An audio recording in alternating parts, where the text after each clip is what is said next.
This is the hunger that will keep fear alive. Fear drives ambition a lot of the time, not all the time. It's just that fear is one of its biggest champions.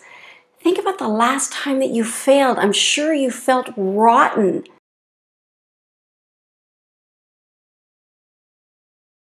Fear is designed to make you feel awful, just to motivate you to improve or to give up. Being a failure is so intolerable, you'll do anything to avoid it.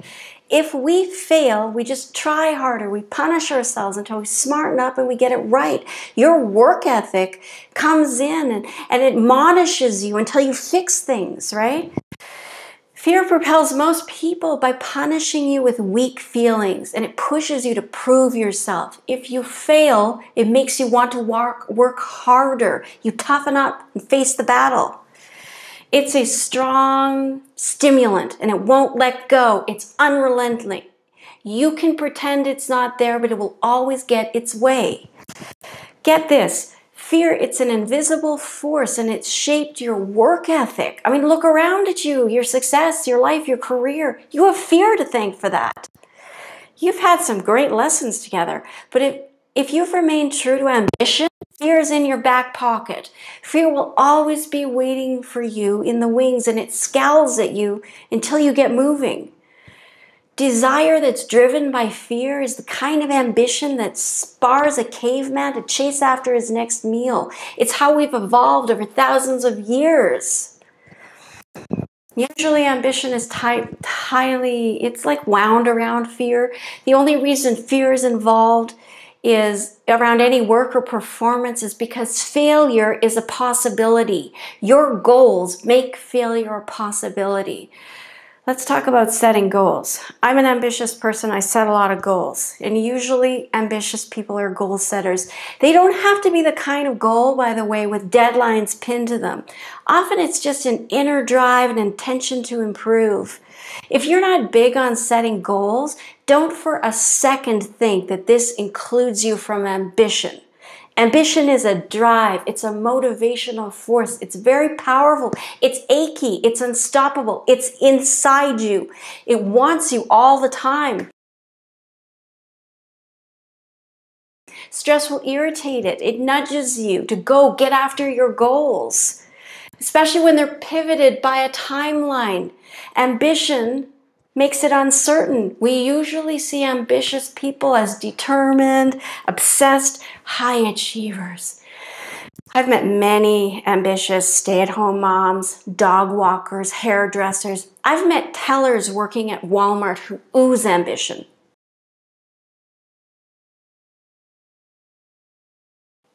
Don't exclude yourself from ambition if your life doesn't look like images of lawyers on Netflix. Ambition is inside you. You keep attaching it to extraneous circumstances, and that's where stress is. You see, it's fickle. The environment around you is fickle. It's limiting your possibilities. I want you to understand this incredible power called ambition. By knowing it, by relating to it, you two work together. You achieve more, greater things. Ambition's a desire to do something or achieve something. It requires determination and hard work. Now that's how the dictionary would define ambition. It's a motivation. It wants resolution. It wants you to conquer a goal, just like a cave person would. Ambition is definitely a motivational drive, but I often see goals limit. They agitate ambition. When you set a goal, you put a lid on your ambition. It wants more than you can conceive. Also, when you fall short of your target, it can be self-crushing. You may not realize it, but you cut into your self-worth. When conditions don't pan out the way you expect, you feel disappointed, vulnerable. You've tagged ambition to external circumstances, to variables you can't control. You've hinged this powerful voice to a dubious background, and it will fluctuate. Ambition gets agitated. Fear will then barge in when it sees you struggle. It will discourage you and scare you to the sidelines, join forces with ambition, and get you to work harder. But possibility is bigger than work. I think ambition aches for possibility. It wants you to lead the best life you can. This is what you want too. You see, life is meant to flow. positive energy flows. It's unstructured. It permeates all the angles of your life. As soon as your defiance puts a stop to it, it will dissipate. Stress is incited in any friction in life you create. I learned this during improv. You say yes, and it moves the scene forward. You say no, and it's a hard stop. Great improv always moves the scene forward with the word yes. You deny a request, you say no, and it makes everyone feel uncomfortable. You keep doing this in your life. You're denying and resisting your life. Anything that happens that's not what you expect, you stir up inner resistance. You fight with yourself. You fight with your life. Conflict is saying no to what people or circumstances are asking of you. And the moment you put conflict in, you limit possibility.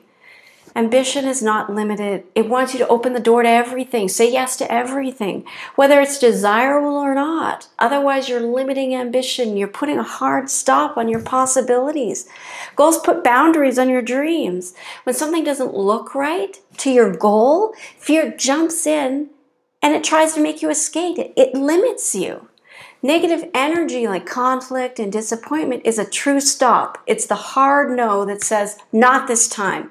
It's a struggle it throws in front of you. Conflict of uncertainty always slows down progress. You can have dreams, but someone decides to make your life difficult, it's stalled. So believe in possibility. Not all of your goals have to have deadlines on them, and they don't have to have a lid on them. Think about goals as possibility. Think about where you want to be, because right now we can't control where we're going to head. We don't know what this future is going to look like.